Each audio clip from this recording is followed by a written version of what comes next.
अस्सलामुअलैकुम जी फ्रेंड्स। आज का जो हमारा टॉपिक है वो है इन्वायरमेंट एंड हेल्थ। यानी कि इसमें हम देखेंगे कि इन्वायरमेंट किसे कहते हैं, हेल्थ किसे कहते हैं और इन्वायरमेंट का आपस में रिलेशनशिप क्या है और इन्वायरमेंटल हेल्थ इश्यूज क्या हैं, इस पर बात करने की कोशिश करते हैं। ओके, तो आइए स्टार्ट करते हैं। बिस्मिल्लाहिर्रहमानिर्रहीम, सल्लल्लाहु अला मुहम्मद सल्लल्लाहु अलैहि व आलिहि वसल्लम। जिस तरह हम जानते हैं कि इन्वायरमेंट और हेल्थ बहुत आम से लफ्ज़ हैं। इन्वायरमेंट इर्द गिर्द, इन्वायरमेंट का उर्दू में मतलब क्या है, इर्द गिर्द, यानी कि माहौल जिसे हम कह लेते हैं कि एक इंसान है, उसके इर्द गिर्द सराउंडिंग में जो भी चीज़ें हैं, ख्वाह वो जानदार हैं या बेजानदार चीज़ें हैं, वो उसके इन्वायरमेंट का हिस्सा हैं। ओके हो गया। अब हम बात करते हैं हेल्थ। हेल्थ किसे कहते हैं? हेल्थ इधर मैंने लिखी हुआ है, health is a state of complete physical, mental and social well being and not merely the absence of disease और अनफॉर्मिटी। यानी कि हम अगर हेल्थ का लफ्ज़ यूज़ करते हैं, हेल्थी, यानी कि वो आदमी हेल्थी है, तो हमारे जहन में ये फ़ौरन कंसेप्ट आ जाता है कि वो फिजिकल को तौर पर, यानी कि वो जिस्मानी तौर पर सेहतमंद है। हालांकि हेल्थ की ये डेफिनेशन नहीं है। हेल्थ की डेफिनेशन ये है कि वो फिजिकल जिस्मानी तौर पर, मेंटल रूहानी तौर पर, जहनी तौर पर और सोशल यानी कि अपने सोसाइटी के साथ, ये तीनों चीज़ों जब कंप्लीट होगी तब हम कहेंगे कि ये आदमी परफेक्ट हेल्थ है। ओके हो गया।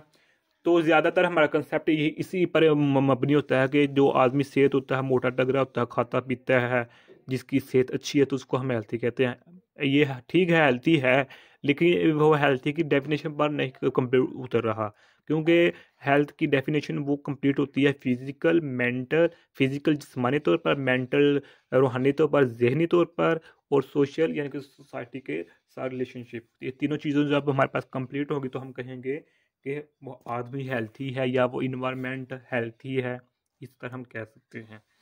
ओके हो गया। तो अब हमारे पास आगे है द वर्ल्ड हेल्थ ऑर्गेनाइजेशन, यानी कि WHO। वर्ल्ड ये एक इंटरनेशनल ऑर्गेनाइजेशन है जिसको नाम दिया गया वर्ल्ड हेल्थ, यानी कि ये पूरी दुनिया में जो भी, जहाँ में किसी भी मुल्क में कोई भी किसी हवाले से, अल्हम्दुलिल्लाह, किसी भी सेहत के हवाले से कोई मसला होता है किसी मुल्क में, तो ये इंटरनेशनल जो ऑर्गेनाइजेशन है यानी कि WHO, उसको यानी कि रिकॉर्ड करता है, उसको एनालाइज करता है। तो इसकी यानी कि WHO वर्ल्ड हेल्थ ऑर्गेनाइजेशन के मुताबिक जो है ना इन्वायरमेंट और हेल्थ के दरमियान रिलेशनशिप, उसको इन्होंने इस तरह डिफाइन किया हुआ है, define as it relates to health, यानी कि it mean environment, environment relates to health, यानी कि इन्वायरमेंट का सेहत के साथ बहुत ताल्लुक है, यानी कि गहरा ताल्लुक है, या कह लें डायरेक्टली ताल्लुक है इन्वायरमेंट का हेल्थ पर और हेल्थ का इन्वायरमेंट पर, ये आप कह लें। ओके, इन्वायरमेंटल हेल्थ, अब ये मजीद इसकी डेफिनेशन में आ रहा है। Environmental health consists of preventing और controlling disease, injury and disability related to interactions between people and their equipments, या इधर रिलेशनशिप कह लें आप। यानी कि जो इन्वायरमेंटल हेल्थ है, इसका जो ताल्लुक होता है वो एक दूसरे के साथ गहरा होता है। गहरा कहने का मतलब क्या होता है कि डायरेक्टली प्रोपोर्शन है, यानी कि हेल्थ का इन्वायरमेंट पर और इन्वायरमेंट का हेल्थ पर गहरा असर होता है। अगर हेल्थ मुतासर हो रही है तो इन्वायरमेंट भी मुतासर हो रहा है, अगर इन्वायरमेंट मुतासर हो रहा है तो हेल्थ भी मुतासर हो रही है। इसकी आप छोटी सी एग्जांपल ले सकते हैं कि जो हमारे पास एयर पोल्यूशन होती है, एयर पोल्यूशन ये किसका यानी कि इन्वायरमेंट में खराबी का सबब बन रहा है। इन्वायरमेंट में खराबी का सबब बनने के साथ साथ ये लोगों की, जानदारों, चीज़ों की जो सेहत है उस पर भी मनफी असरात इसके पड़ रहे हैं। तो इसलिए हम कहते हैं कि इन्वायरमेंट का हेल्थ का और हेल्थ का इन्वायरमेंट के साथ गहरा ताल्लुक है।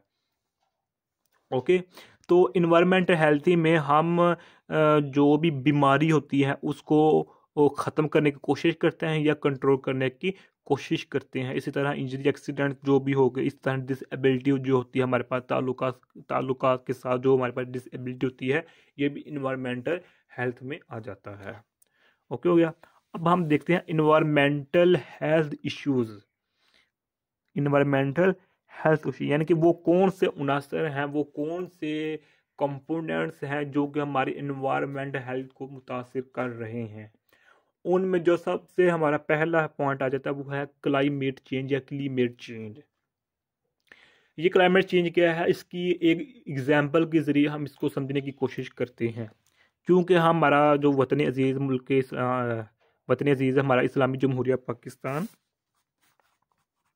इस्लामी जमहूरिया पाकिस्तान, ये हमारा कंप्लीट नेम है ओके। तो इसका जो सबसे बड़ा सूबा है वो है सूबा पंजाब। ओके, सबसे बड़ा पंजाब सूबा है। अगर हम इसकी सूबा पंजाब की, मैं पूरे सूबे की बात नहीं कर रहा, मैं इस सूबा पंजाब के कुछ अजला या तहसील, मिसाल के तौर पर हमारे पास जो गुजरांवाला हो गया, वज़ीराबाद हो गया, हाफसाबाद हो गया हमारे पास, ये शहरों के नाम हैं। इसी तरह कादराबाद होगा, मंडी बाबलदीन हो गया, फालिया हो गया, गुजरात हो गया हमारे पास, उधर लाला मूसा खां इधर इस साइड पर आ जाए, जफरवाल, नारोवाल, पसरूर हो गया, शकरगढ़ यानी कि जो ये इलाके हैं, इन इलाकों में अगर इसकी एग्जांपल लें, वो कैसी एग्जांपल, सर्दियों की, कि आज से 4-5 साल पहले इन शहरों में जिनके मैंने नाम लिए हैं, इन शहरों में जो सर्दी थी, सर्दी की लहर थी, वो ऑलमोस्ट नवंबर से शुरू हो जाती थी। सितंबर के लास्ट पर और नवंबर के स्टार्ट पर हमारे सर्दी इधर आना शुरू हो जाती, क्योंकि सर्दी की जो बढ़ना शुरू हो जाती थी, और ये रहती थी जनवरी तक या फरवरी के मिड तक या फरवरी के लास्ट तक। इधर ना इतनी देर तक ना जो सर्दी थी, सर्दी की शिद्दत थी ना, वो बरकरार रहा करती थी। लेकिन अब अगर हम 2020 या 2021 की बात करें, तो इसमें सर्दी जो है वो दिसंबर में कन्वर्ट हो चुकी है। यानी कि पहले नवंबर से ही अच्छी भली सर्दी हो जाती थी, लेकिन अब नवंबर दिसंबर में आकर जो है ना, सर्दी की शिद्दत बरकरार होना शुरू हो जाती है, और ये दिसंबर से जो है मार्च तक चली गई है सर्दी, यानी कि ये कन्वर्ट हो गई है आगे। तो ये क्या है, ये क्लाइमेट चेंज है। इसमें क्लाइमेट चेंज में बहुत सारे अनासर हो सकते हैं। उन अनासर में से एक जो अनासर है वो हम स्टडी कर लेते हैं, वो है एयर पोल्यूशन। कि एयर पोल्यूशन का जो हमारे पास इन्वायरमेंटल हेल्थ है, इस पर बहुत गहरा असर होता है एयर पोल्यूशन का। कि एयर पोल्यूशन जूं जैसे जैसे हमारे पास फैक्ट्रियों से धुआं उठ रहा है, गाड़ियों से, ट्रांसपोर्ट से धुआं उठ रहा है, तो ये हमारे पास क्लाइमेट को चेंज कर रहे होते हैं। तो इसलिए जो हमारे पास क्लाइमेट चेंज होता है, ये हमारे इन्वायरमेंटल हेल्थ का एक इशू है। उसके बाद आ जाते हैं एक्सपोजर टू अननोन हजार्ड्स, यानी कि ऐसी चीज़ों का सामने आ जाना जिनके मुतल्लक गुमान भी नहीं होता। कि एक यानी कि स्टेट के मुताबिक जो है ना, यूएसए में कई ऐसे केमिकल्स दरियाफ्त हो चुके हैं जो कि नुकसानदेह होते हैं। हालांकि उन केमिकल्स के बारे में गुमान भी नहीं होता कि ये केमिकल्स हमारे मुआशरे को इस तरह नुकसान पहुंचा सकते हैं। इसके अलावा और भी कई एग्जाम्पल हैं। अगर हम मौजूदा एग्जाम्पल की मिसाल है, वो है कोविड-19, यानी कि जो हमारे पास कोरोना आया है, ये हमारे पास एक इस एग्जाम्पल ले सकते हैं अननोन हजार्ड की। कि हमें हमारे गुमान में नहीं देता क्योंकि कोई ऐसी बीमारी गुजरेगी, आएगी, जो कि हाथ फैलाने से पहले की, जो कि एक दूसरे के साथ बातों बातों में भी कोरोना फैल सकता है। यानी कि ये एक अननोन हजार्ड हमारे पास सामने आया हुआ है। तो ये भी एक इन्वायरमेंटल हेल्थ का इशू है। अब आगे है डिसास्टर प्रीपेयर्डनेस। अब इसमें क्या करते हैं, डिसास्टर प्रीपेयर्डनेस में हम देखते हैं कि वो कौन से चीज़ें हैं, वो कौन से अनासर हैं, वो कौन से कंपोनेंट्स हैं जिनको हम ठीक करके अपने इन्वायरमेंट की वैल्यू को बेहतर बना सकते हैं।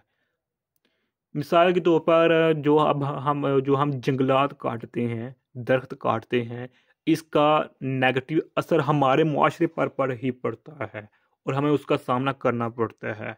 या कि जिस तरह हमारे पास सॉइल जो पोल्यूशन होती है, ज़मीनी जो पोल्यूशन होती है, तो उसमें अगर हम इससे अपनी ज़मीनी यानी कि जो हमारे पास जंगलात फॉरेस्ट, अगर हम इसको मुकम्मल एहतियात करें कानूनी तौर पर, हुकूमती सरकारी सतह पर अगर हम इसकी रखवाली करें, इसकी हिफाजत करें, तो हम अपने इस जो हमारे पास क्लाइमेट चेंज हो रहे हैं या अननोन हज़ार्ड्स आ रहे हैं, तो इससे हम बच सकते हैं। या इसके अलावा और भी कई जो हमारे पास नेगेटिव इफेक्ट्स होते हैं उससे हम बच सकते हैं।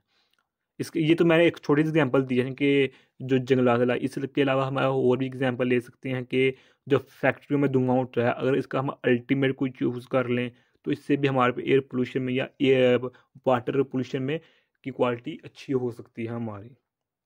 ओके, इसी तरह हमारे पास ये लास्ट पॉइंट है दी बिल्ड इन्वायरमेंट के। दी बिल्ड यानी कि इसमें हम अपने आप को ही जायजा लेते हैं कि वो कौन से हम यानी कि इंसान इंडिविजुअली तौर पर भी, फिजिकल तौर पर, केमिकल तौर पर, मेंटली तौर पर हम अपने इन्वायरमेंट की पोल्यूशन को किस तरह हम ख़त्म या कम कम कर सकते हैं, ये बिल्ड इन्वायरमेंट में आ जाता है।